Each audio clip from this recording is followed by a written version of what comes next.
Bonjour à tous. Donc, je m'appelle Ansumata Ibrahim Mamakaila.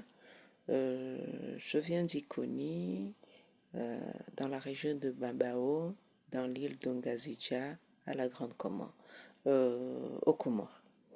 Donc, je suis venue faire cette petite vidéo pour essayer d'aborder des thèmes. Donc là, je souhaite commencer par le thème de la démocratie. Voilà. C'est quoi la démocratie? Donc, à l'origine, on nous dit que la démocratie, elle est née à Athènes. Donc, Athènes.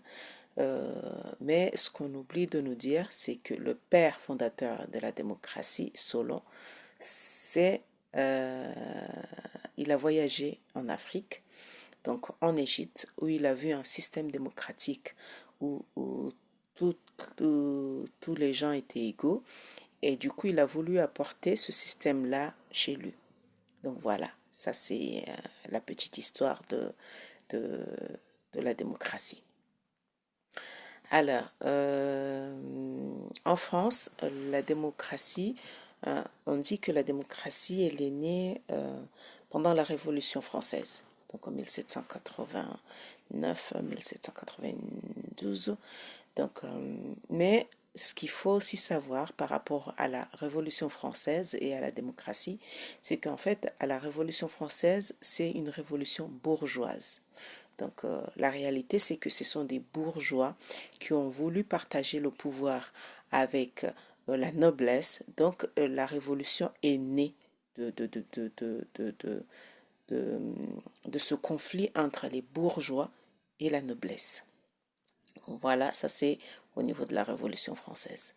Après, la question, c'est la démocratie chez nous. Le système démocratique que nous avons chez nous. Alors, nous pouvons dire que nous avons hérité d'un système colonial. Donc, la démocratie chez nous, c'est, quand je dis chez nous, c'est aux Comores et dans beaucoup de pays d'Afrique. La démocratie chez nous, nous avons hérité d'un système colonial où la loi du plus fort est toujours la meilleure. Donc, c'est la loi de la jungle. C'est que ceux qui ont des armes, ils dominent la population. Ils font régner terreur et tout ce qu'ils veulent. Donc, voilà. Et donc, maintenant, je vous ai fait la petite historique sur la démocratie. La question est comment on peut avoir une vraie démocratie chez nous? Comment on peut? En fait, nous devons savoir que dans nos pays, si on vous dit que même la démocratie athénienne, c'est que le père fondateur, il a voyagé en Afrique et il a vu ça en Afrique, c'est que dans nos systèmes anciens, nous avions une vraie démocratie. Nous avions une démocratie.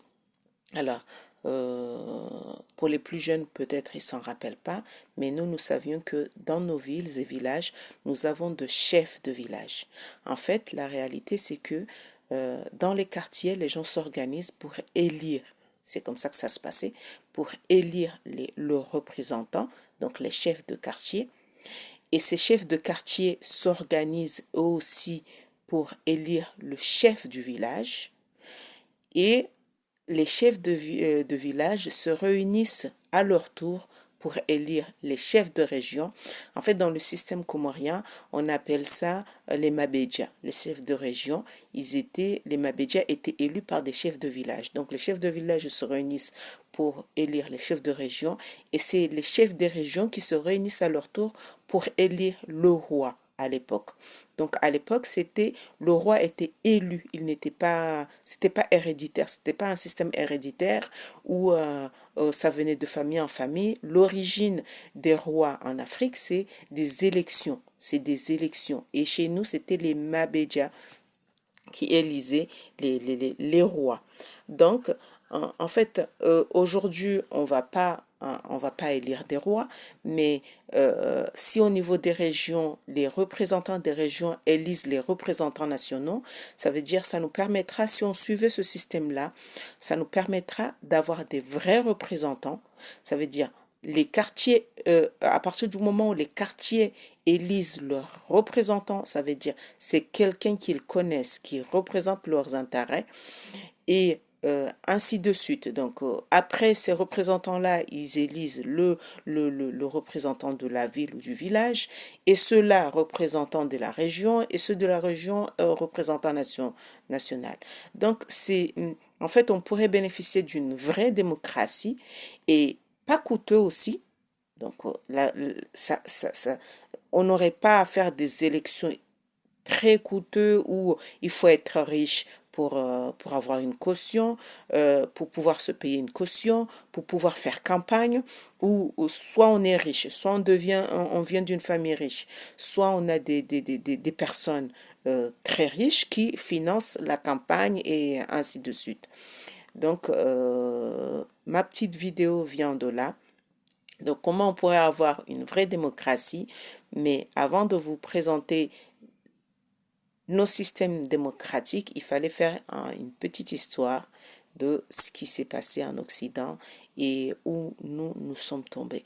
En fait, ils sont venus chez nous regarder comment ça fonctionnait pour aller ramener ça chez eux et au final, nous on se retrouve avec quelque chose qui nous correspond pas du tout, et on nous a enlevé ce qui était à l'origine bien pour nous et on nous a imposé un système qui ne correspond pas du tout, mais alors pas du tout à ce que nous sommes.